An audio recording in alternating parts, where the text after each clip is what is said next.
इतनी एक्साइटमेंट कोई ओडीआई का मैच शुरू होने में या टी20 का मैच शुरू होने में नहीं होती जितनी आज एक टेस्ट मैच शुरू होने की है। तीसरे टेस्ट मैच और भाई लॉर्ड्स के अंदर जंग छिड़ने वाली है क्योंकि दो ऐसे बॉलर्स का कमबैक हो रहा है। एक तरफ जसप्रीत बुमराह, एक तरफ हम आर्चर की बात करेंगे। भाई पहले टेस्ट मैच में बुमराह ने 5 विकेट्स निकाली, इंजरी के बाद वापस आए हैं, लेकिन जोफर आर्चर जो उनसे हैं वो तीसरे टेस्ट मैच में अपनी वापसी करें। कहते हैं ना, खजूर लगी हटने तो ज़कात लगी बटने। हाँ, मेरा मुहावरा है, मैंने खुद से ईजाद किया हुआ है। जब तुम लोगों को ओरिजिनल पता है तो बस अपने ज़हनों में कर लो ना उसका पहला जुमला। मेरी तरफ ऐसे गौर से क्या देख रहे हो, करना पड़ता है, इतने लोग देखते हैं। Jofra Archer is back in playing 11 of England. वो जितनी बातें हो रही थी ना कि पता नहीं फिट है, मैच रेडी है, रेडी टू गो है, नहीं है, और भाई साहब उनके पास चांस ही नहीं है। वो ले आए हैं लॉर्ड्स में जोफ्रा आर्चर को, और वो लॉर्ड्स में जोफ्रा आर्चर को उसी सिनेरियो में लेकर आए हैं जिस सिनेरियो में जोफ्रा आर्चर 2019 के एशेज में आया था। डोमेस्टिक से कह ले कि उनका यहाँ पर हमें नजर आएगा performance, but the point is that कि अगर हम लॉर्ड्स की बात करें तो बॉलिंग पिच है, बैटिंग पिच है ही नहीं है। तो यहाँ पर कौन रूल करने वाला है, बुमराह या आर्चर? भाई एज ऑलवेज भाई आर्चर कौन है, पहले तो ये बताए ना मुझे, कौन है आर्चर? इंग्लैंड की तरफ से खेल रहे हैं, बॉलर है। अच्छा सॉरी मैं भूल गई भाई। बुमराह जब जहाँ पे हो, कहते हैं ना सब धुंधला धुंधला लागे, सिर्फ फोकस बुमराह पे है, तो वो बात हो गई। भाई बुमराह ने इतना अच्छा कमबैक किया है कि अनबिलीवेबल वाली चीज़ हो गई है कि 5 विकेट्स उसने ली हैं। 5 विकेटें मैं कहती हूँ कि मैच हो रहा है यहाँ पर हिंदुस्तान और उसके अलावा इंग्लिस्तान का।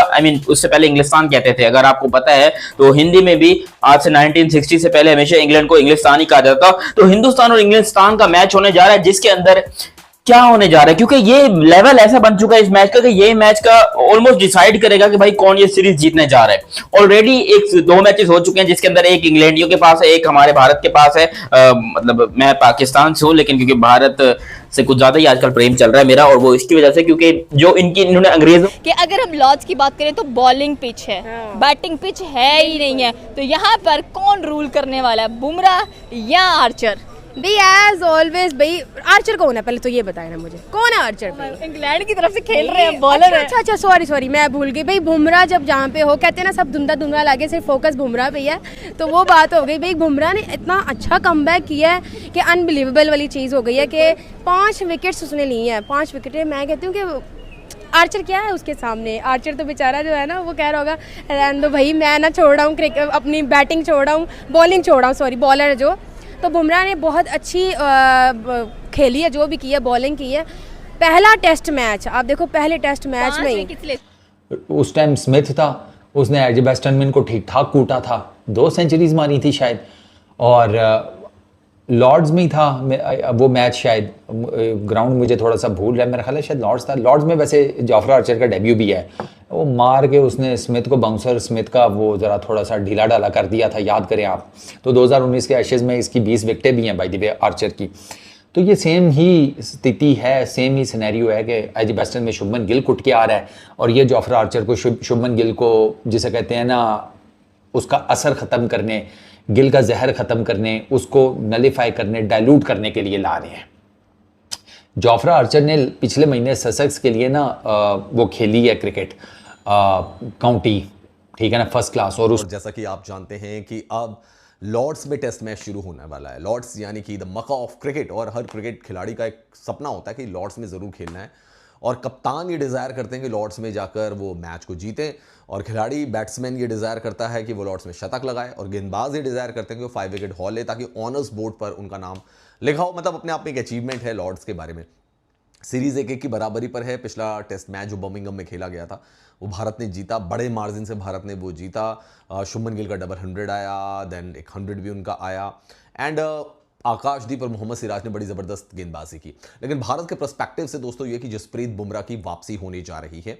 बुमराह की वापसी को लॉर्ड्स में इसलिए रखा गया था कि बर्मिंघम में एंडरसन तेंदुलकर ट्रॉफी फिलहाल 1-1 पर इक्वल है, और इंडिया और इंग्लैंड थर्ड टेस्ट मैच के लिए होम ऑफ क्रिकेट लॉर्ड्स में आने वाले हैं, और लॉर्ड्स पर इंडिया अपनी चेंज 11 भी उतारेगी। जी हां, चेंज ऑब्वियसली, क्योंकि कुछ चेंजेस तो होंगे पिछले मैच को देखते हुए। क्या क्या वो चेंज होगा उस पर बात करेंगे, लेकिन उससे पहले आपको यह बता दूं कि यहां पर इंडिया के रिकॉर्ड एडबेस्टन जैसे नहीं है। जी हां, वहां से बेहतर है। इनफैक्ट लास्ट टाइम जो इंडिया ने लॉर्ड्स में मैच खेला था वो वही मैच था जब विराट कोहली ने वो आइकॉनिक आइकॉनिक 60 ओवर वाला पेप टॉक दिया था, जहां पर 51.5 ओवर्स में ऑल आउट कर दिया था और एक मेमोरेबल विक्ट्री लास्ट डे पर आकर के, जब मोहम्मद सिराज ने क्या जबरदस्त गेंदबाजी की थी, 8 विकेट ली थी अपने पिछले मैच में, 4-4 विकेट दोनों इनिंग में। 2021 का वो मैच था। बल्लेबाजों की बात करें तो केएल राहुल का वो जबरदस्त शतक और इंडिया की वो जबरदस्त विक्ट्री। सो यस, इस सीरीज में अब तक 1-1 का हिसाब किताब जरूर पता था कि फ्लैट ट्रैक मिल रहा है, वहां पे बुमराह को रेस्ट दे दिया जाए और लॉर्ड्स में उनको खिलाया जाए, जहां पे कि ग्रासी विकेट की बात आ रही है कि वहां पे ग्रास होगी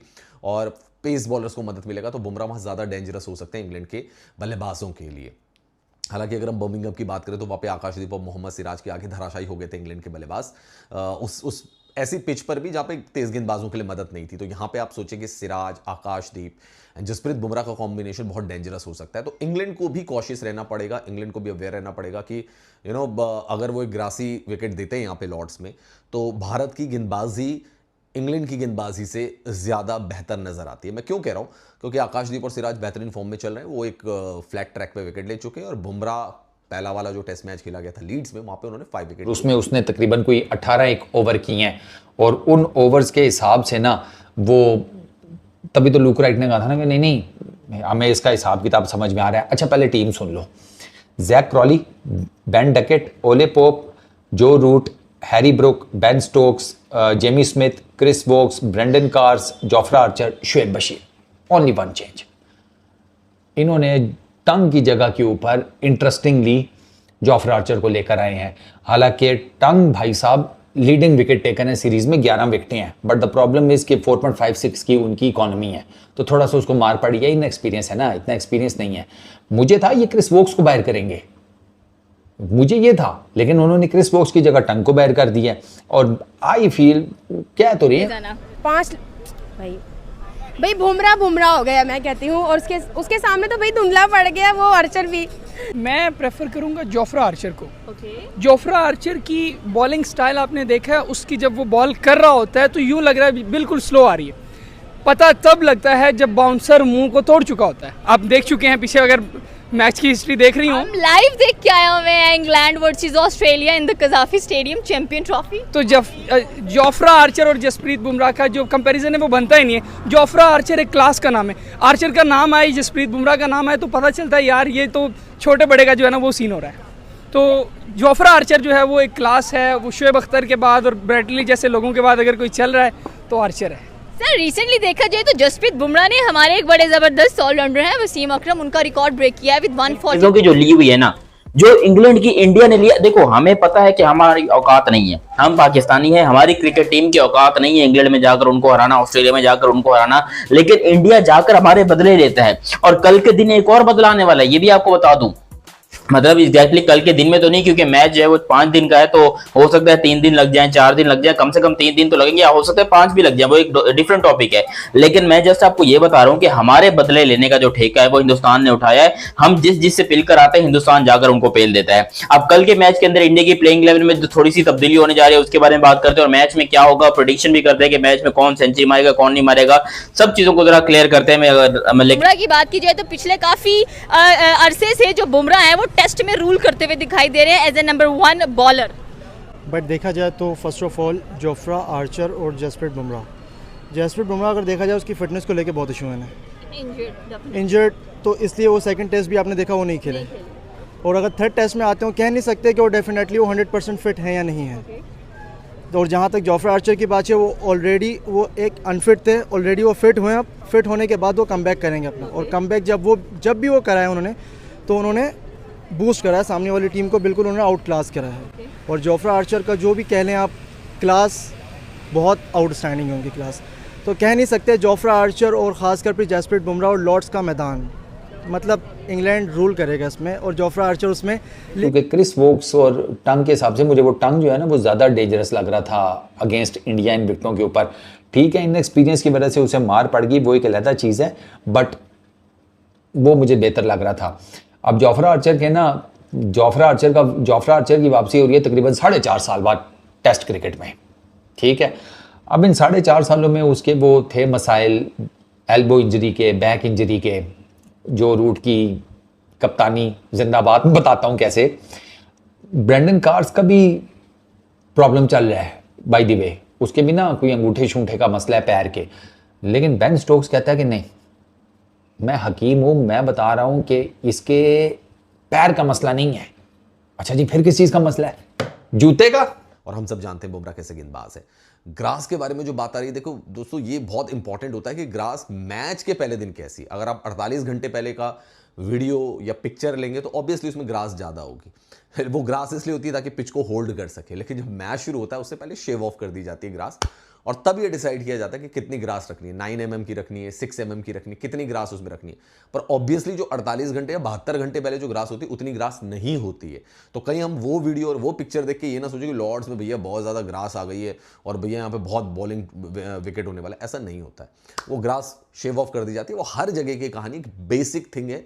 48 घंटे पहले की जो ग्रास होती है वो मैच शुरू होने से पहले शेव ऑफ कर दी। बट इंडिया की तरफ से रन्स बहुत सारे बनाए गए हैं, चाहे आप पहले मैच की बात करो जहां 5 शतक लगे थे, या दूसरे मैच की बात करो जहां पर अकेले शुभमन गिल ने तो पता नहीं कितने सारे रन मार दिए, 250 इधर 150 उधर, सो 400 प्लस मारने वाले पहले बल्लेबाज बन गए थे एक टेस्ट में इंडिया के लिए। सो इस बात में कोई दो राय नहीं है कि ये वाली पिच भी मोस्ट प्रोबेबली जो है वो बल्लेबाजों को फेवर करेगी, बिकॉज इस टाइम पर इंग्लैंड जो है वो थोड़ी सी बैटिंग के तरफ फेवरेबल पिच बना रहा है, लेकिन वहां पर भी हमारे गेंदबाजों ने 20 विकेट लेने का कारनामा कर दिया, और आकाशदीप भाई क्या ही कहने। सो यस, इन सब चीजों को देखते हुए ये तो समझ में आ रहा है कि हरी घास जरूर है, ऑब्वियसली ग्रीन टॉप है, थोड़ा बॉलर को मदद मिलेगी, लेकिन बैटर्स के लिए भी बहुत मुश्किल नहीं होने वाली। हाँ, एक गेंदबाज है जो एक बल्लेबाज के लिए, यूं कहें कि सभी बल्लेबाज के लिए मुश्किलें खड़ी करेगा, वो है जोफ्रा आर्चर। इंग्लैंड ने अपनी प्लेइंग 11 बता दी है, और उसमें एक जो जाती है। खैर दोस्तों, बुमराह की वापसी होगी, शार्दुल ठाकुर का भी नाम आ रहा है कि शार्दुल ठाकुर को खिलाया जा सकता है वॉशिंगटन सुंदर की जगह, यानी कि इंडिया जो है 2 pace bowling allrounder Nitish Kumar Reddy and Shardul Thakur के साथ जा सकता है, तो ऑप्शंस बहुत सारे हो जाएंगे। इंग्लैंड में जोफ्रा आर्चर की वापसी हो रही है। गस एटकिंसन को प्लेइंग 11 में जगह नहीं मिली है। इंग्लैंड एक दिन पहले अपना प्लेइंग 11 का अनाउंसमेंट कर देता है, ज्यादा चेंज नहीं है, बस जॉश टंग की जगह जोफ्रा आर्चर को लाया गया है। अब जोफ्रा आर्चर 2019 वाले जो उन्होंने गेंदबाजी की थी ऑस्ट्रेलिया के खिलाफ एशेज में, 2021 और अब आ गया 2025, तो 4 साल का गैप, उसमें मल्टीपल इंजरीज उनकी टेस्ट मैच क्रिकेट में। क्या वो उतने लीथल होंगे जोफ्रा आर्चर? अब लाया तो उनको पहले भी गया था, प्लेइंग 11 में इंक्लूड नहीं किया गया था, तो जो गैप है, मल्टीपल इंजरीज है, उनके बाद जूता तंग है इसको 1 नंबर खुला पहना, वो फिट है ये बिल्कुल। मैं बता रहा हूं यही हुआ है। ब्रैंडन कार्स के ऊपर भी ना 50-50 थे कि इसको खिलाएं ना खिलाएं, क्योंकि उसका ना वो उसने नहीं किया आज वेस्टर्न में 27th ओवर के बाद शायद उसने बॉलिंग शॉलिंग कोई नहीं की, ठीक है, इंडिया की सेकंड इनिंग्स में, तो वो उसके अंगूठे शूठे में दर्द था, समथिंग लाइक दैट। तो वो बेन स्टोक्स ने कहा कि नहीं जूता तंग पहन लिया इस बेवकूफ ने, 1 नंबर खुला तो बिल्कुल फिट है। ये मैं आपको ऑन रिकॉर्ड बात बता रहा हूँ, ये हुआ है। तो अब चलो, अब इसी वजह से वो गस एटकिंसन जो है वो फिर अभी फिलहाल साइड पर ही है, बल्कि वो रेडी भी नहीं है। गस एटकिंसन का भी नाम लिया जा रहा था, वो रेडी नहीं है। जोफ्रा आर्चर को वो ले आए हैं कि रेडी टू गो है as per Brendon McCullum England management, लेकिन गस एटकिंसन देख लें आप, शायद मैं भी पॉसिबल है, शुरू में ही वो इंडिया को 2, 3, 4 तो निकाल देगा इजी। अगर जसप्रीत बुमराह की बात करें तो वो अच्छे खासी हाथ साफ करते हैं पहले ओवर के अंदर। मैं भी पॉसिबल है वो कर सकें, बट मेरा नहीं ख्याल, इसलिए कि वो लास्ट मैच नहीं खेला। अगर वो खेलते तो मैं कह सकता था कि वो फिट है, बट मेरा नहीं ख्याल कि वो 100% फिट है। इस वजह से मैं शायद उन्हें, इसलिए मैं नंबर 1 पे नहीं रखूंगा इस वक्त। मतलब आप उनकी इंजरी को सामने रख रहे हैं, किस वजह से मे भी जसप्रीत बुमराह वैसे परफॉर्म ना कर पाए? इसलिए कि वो कंटिन्यूसली नहीं खेल सकते इतना। सर, शेर जितना मर्जी कह लें कि बूढ़ा हो जाए, ये जख्मी हो जाए, घास नहीं खाता।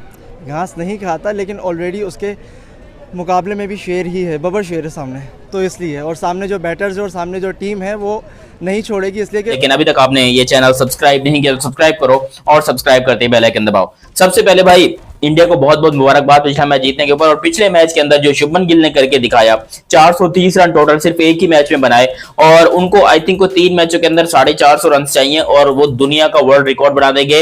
वो पहले ऐसे टेस्ट प्लेयर बन जाएंगे जो एक सीरीज के अंदर 1000 रन बनाए, एक सीरीज के अंदर 1000 रन करने वाले वो पहले बंदे बन जाएंगे। और मुझे लग रहा है कि कल का मैच बड़ा इंपॉर्टेंट है शुभमन गिल के लिए, लेकिन मैं आपको बताता हूं आगे होने क्या वाला है। सब्सक्राइब कर लिया ना, वेरी गुड।